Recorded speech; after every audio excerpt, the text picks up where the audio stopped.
नमस्कार। आज मैं आपके समक्ष कुछ क्लेम्स के बारे में चर्चा करूंगा और ये मैं अपने अनुभव के आधार पर चर्चा कर रहा हूं और ये मेरी ओपिनियन है, ये मेरी समझ है मोटर इंश्योरेंस क्लेम के विषय में। तो इसको शुरू करते हैं।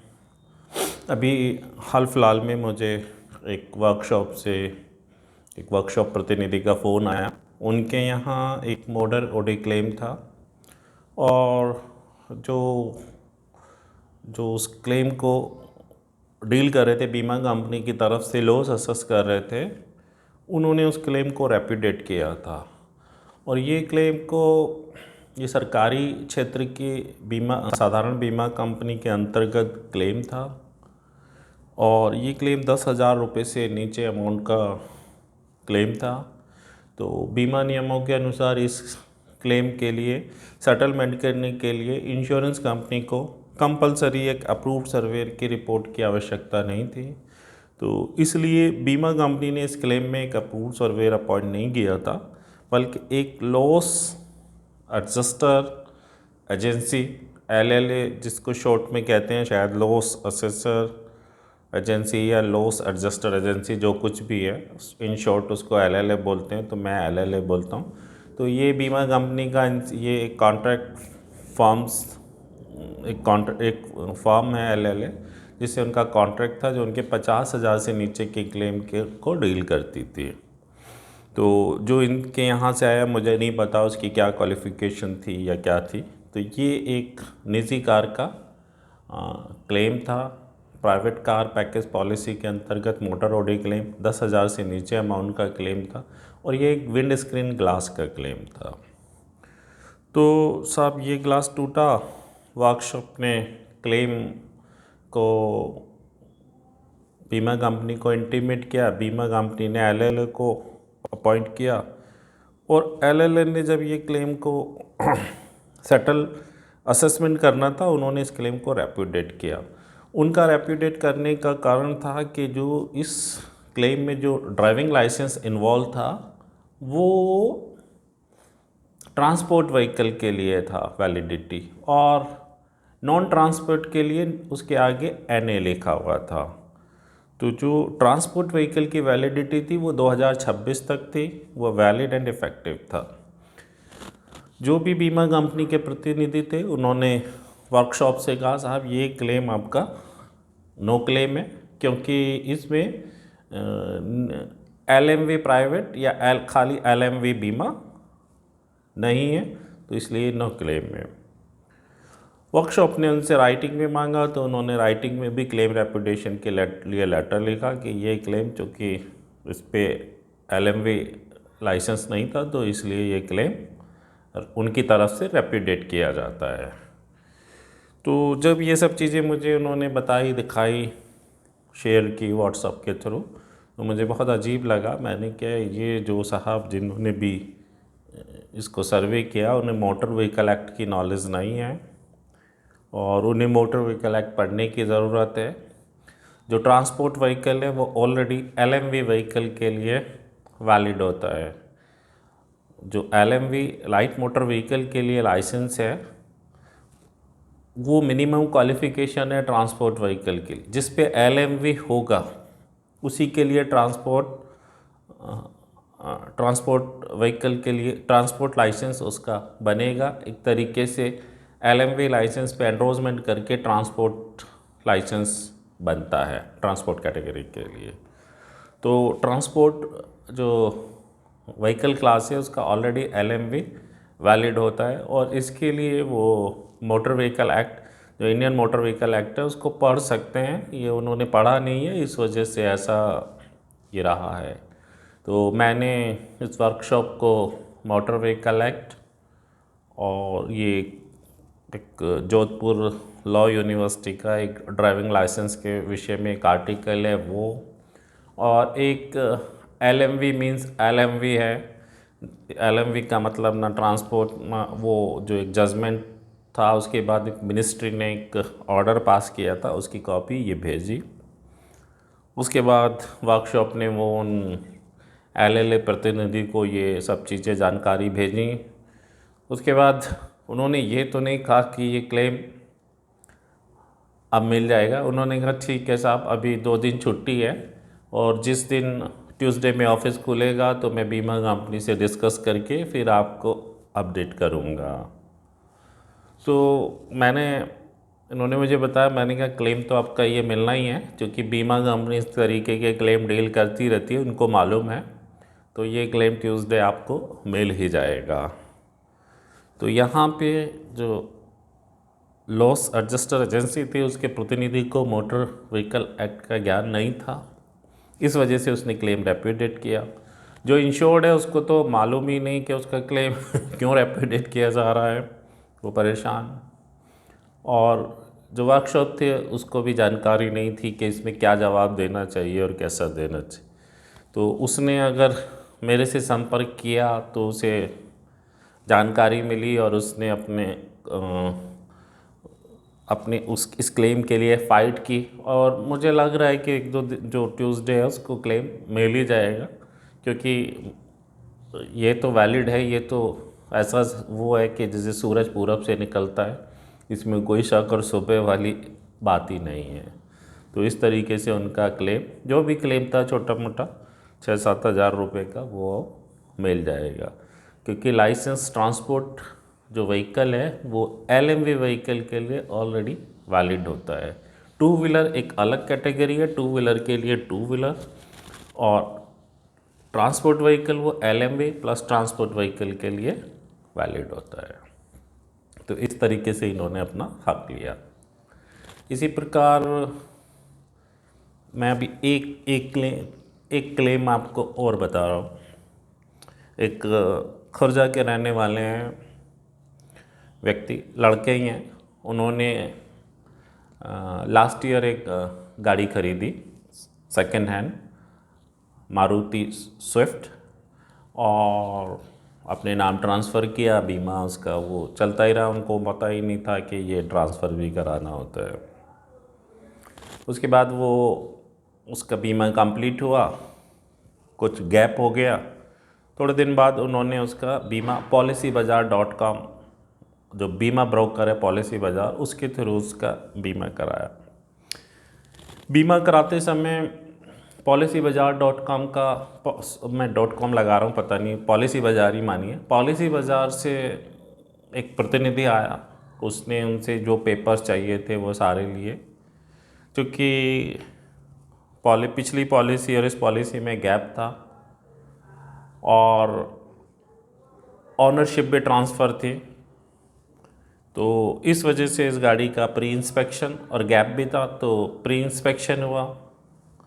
इंश्योर्ड ने सारी बात, जो बीमा ब्रोकर का प्रतिनिधि एजेंट, उसका नाम एजेंट करके एजेंट था, उसका डेजिग्नेशन एजेंट था, उसको सारी चीज़ें बताई। मैंने ये गाड़ी ख़रीदी है, ये है। तो उसने कहा कोई बात नहीं साहब। उसने पैसा अमाउंट बताया उनको, पैसा लिया और बीमा कर दिया। इस पॉलिसी में 20% नो क्लेम बोनस दिया गया। इंश्योर्ड को इतना पता ही नहीं था कि नो क्लेम बोनस क्या होता है। उसने कहा ठीक है, होगा जो भी है। उससे तो जो फाइनली अमाउंट था वो दिया और बीमा हो गया। चलता रहा साहब बीमा, 2 महीने, 4 महीने, 6 महीने, 5-6 महीने बाद या और उससे भी ज़्यादा ये गाड़ी का एक्सीडेंट हुआ। गाड़ी का एक्सीडेंट मेजर था, गाड़ी पलट गई थी और गाड़ी को एक मल्टी ब्रांड वर्कशॉप में इंश्योर्ड लेके गए। क्लेम इंटीमेट किया गया एस्टीमेट के साथ। 2-2.5-3 लाख रुपए का एस्टीमेट के साथ क्लेम इंटीमेट किया बीमा कंपनी को। बीमा कंपनी ने अपने एक कर्मचारी को इस क्लेम के लिए नियुक्त किया, जो कि अप्रूव्ड सर्वे नहीं था। उसने गाड़ी का वर्कशॉप पे सर्वे किया और उसने अप्रूवल कुछ नहीं दिया। बोला साहब अभी कुछ हम वेरिफिकेशन करते हैं और उसके बाद आपको बताएंगे। उसके कुछ दिन बाद बीमा कंपनी ने बताया साहब ये क्लेम में तो एनसीबी फेक एनसीबी है 20%, इसलिए ये क्लेम नो क्लेम में है। अब इंश्योर्ड को झटका लगा, चूँकि खर्चा ज़्यादा था और उसने बीमा भी कराया था और उसका ये एनसीबी की वजह से क्लेम नो क्लेम हो गया, तो वो बड़ा परेशान। उसकी तो समझ ही नहीं आया कि ये एनसीबी क्या होता है। खैर उसने अपनी गाड़ी ठीक कराई और गाड़ी का बिल बना 2,85,000 रुपये। अब भी उसने बिल दिया कंपनी को, सब कुछ दिया, और लेकिन बीमा कंपनी उसे क्लेम देने को एग्री नहीं हुई और फिर उसने खुद जैसे तैसे पेमेंट इकट्ठा करके वर्कशॉप को पेमेंट दिया और अपनी गाड़ी को वर्कशॉप से लिया। सब वो वर्क जो इंश्योर्ड था वो काफ़ी परेशान। किसी तरीके से उसने मेरे से संपर्क किया, उसने अपनी सारी ये प्रॉब्लम मुझे बताई, मैंने समझा। उसके बाद हमने या उसने बीमा कंपनी को कंप्लेन की कि साहब ये जो क्लेम है हमारा क्लेम तो सही क्लेम है, और हमने जो आपका ब्रोकर है उसको जब इंश्योरेंस हुआ तो एनसीबी की हमने उसे बताई थी कि ये गाड़ी ख़रीद ली है, सेकंड हैंड गाड़ी ख़रीदी है, तो पिछली इस गाड़ी में ओनरशिप ट्रांसफ़र हुई थी, पिछली पॉलिसी की कॉपी दी थी, उसमें इंश्योर्ड का नाम दूसरा था, और रजिस्ट्रेशन सर्टिफिकेट की कॉपी भी दी थी जो पिछली पॉलिसी और अब में अलग था। और ये सारी जानकारी आपके प्रतिनिधि जो एजेंट आए थे उनको भी दी थी। तो मेरी तरफ से तो कोई गलती नहीं है एनसीबी मामले में, ये गलती बीमा कंपनी या बीमा कंपनी के ब्रोकर या बीमा कंपनी ब्रोकर के एजेंट की है, तो इसलिए मुझे मेरा पूरा क्लेम दिया जाए। दूसरी चीज़ ये, बीमा कंपनी ने अगर ये एनसीबी दिया भी था तो उसको जो इंडियन मोटर टैरिफ है उसका जो जनरल रेगुलेशन 27 है उसके अकॉर्डिंग नो क्लेम बोनस को वेरीफाई करना चाहिए था। जो 21 दिन में पिछली जो भी कंपनी थी उसको लेटर लिख के रजिस्टर पोस्ट से वेरीफाई करना चाहिए था, और जो भी एक प्रोसेस है उसके थ्रू भी अगर वेरीफाई करते तो ये सब पहले पता चल जाता, जो बीमा कंपनी ने नहीं किया। तो इसके लिए जिम्मेदार भी बीमा कंपनी है। और तीसरी चीज़ कि ये क्लेम के लिए जो भी बीमा कंपनी ने अप्रूव्ड सर्वेयर अपॉइंट किया है, क्योंकि ये क्लेम में एक बीमा नियमों के अनुसार एक अप्रूव्ड सर्वेयर को अपॉइंट करना मैंडेटरी था। तो कौन अप्रूव्ड सर्वेयर अपॉइंट किया और उसकी क्या सर्वे रिपोर्ट कॉपी है वो भी हमें दी जाए।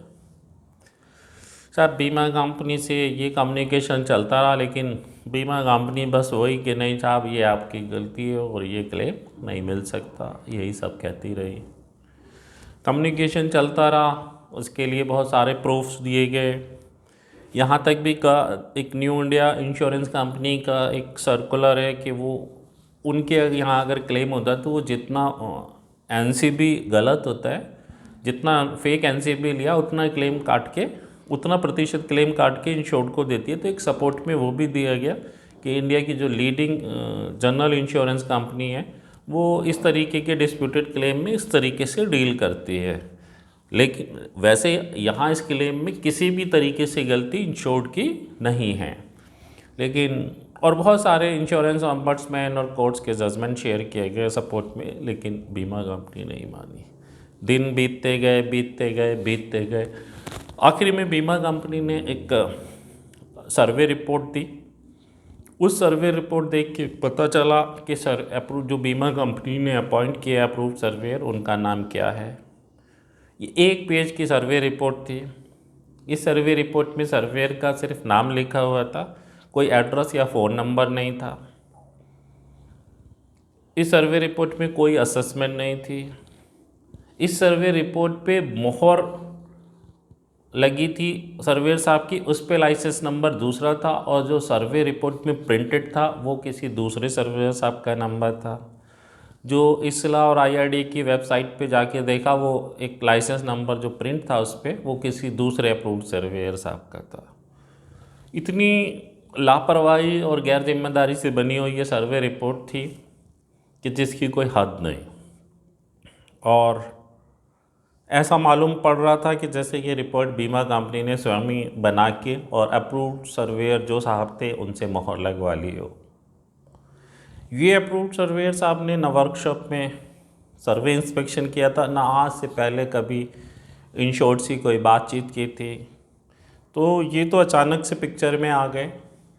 खैर जब इनका ईमेल एड्रेस ये इसला वेबसाइट IRDA और पता नहीं कैसे कैसे करके उनके ईमेल आईडी ढूंढी, फिर उन्हें मेल की गई, उनकी शिकायत की गई, साहब आपने तो बहुत ही लापरवाही और गैर जिम्मेदारी से काम किया और ये तो एक बेईमानी है, धोखाधड़ी है, और इसके लिए बेईमानी और धोखाधड़ी के विरुद्ध उचित सेक्शन में आपके विरुद्ध पुलिस में कंप्लेन की करेंगे, ऐसा इंश्योर्ड ने उनको शिकायत में लिखा, बीमा कंपनी को भी कहा।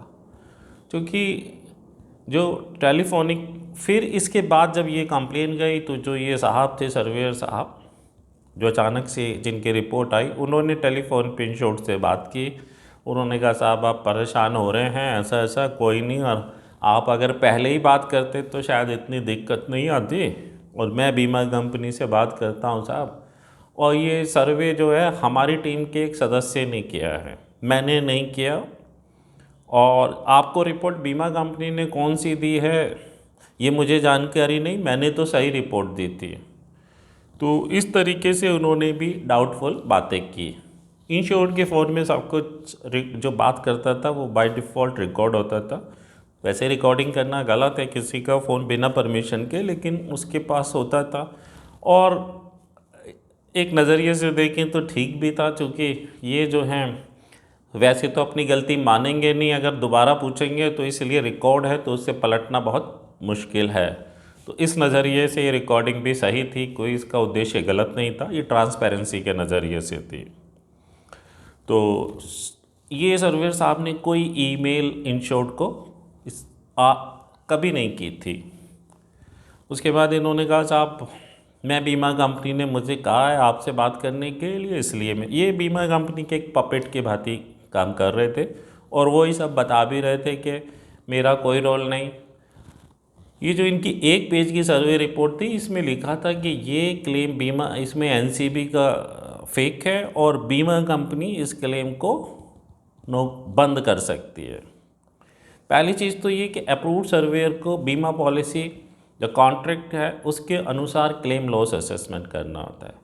ये कॉन्ट्रैक्ट सही है या गलत है ये बीमा कंपनी और इंश्योर्ड के का मैटर है। तो ये जो NCB वाला मैटर था ये गलती बीमा कंपनी या इंश्योर्ड या दोनों की थी। ये तय करने का अधिकार ना तो सर्वेयर साहब ने इसको जानना चाहा गलती किसकी है, ना उन्होंने कोशिश की, और बीमा उसमें लिख रहे हैं कि बीमा कंपनी का इंस्ट्रक्शन लेके उन्होंने ये NCB का जो विषय में बताया इसलिए क्लेम बंद करने का रिमार्क दिया।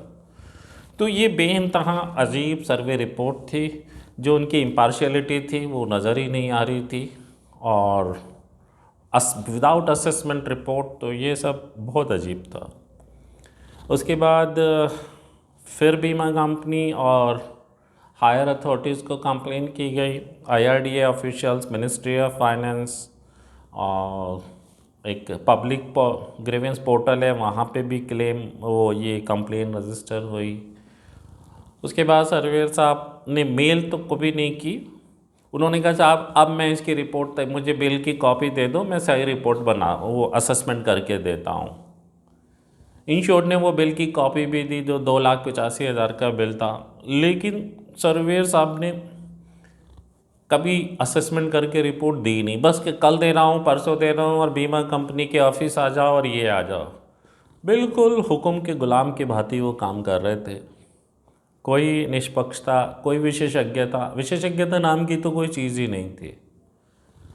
और इंश्योर्ड इधर बार बार कंप्लेन कर रहा था फाइनली, और हर कॉल रिकॉर्ड भी हो रही थी। तो वो फिर सर्वेयर साहब जो थे वो डरने लगे बात करने से कि मैं कहीं कुछ गलत ना बोल रहा हूँ, क्योंकि वो मोस्टली जितनी भी बात करते थे उसमें अधिकांश गलती होती थी। यहाँ तक कि जो इंश्योरेंस के वो रूल्स या जो शब्दावली इस्तेमाल करते थे वो भी गलत होती थी। और फाइनली फिर बीमा कंपनी से बात बीमा कंपनी ने भी फ़ोन तो नहीं किया, मेल आती थी, लेकिन फिर एक बार बातचीत हुई बीमा कंपनी के एक वरिष्ठ अधिकारी से, तो उसने कहा कि साहब हम 80% क्लेम देने के लिए तैयार हैं, आप भी जो डिसीजन या जो सर्कुलर आपने दिया उसमें 80% का जो जितना परसेंट फेक एनसीबी है वो काट के देने के लिए कहा गया है।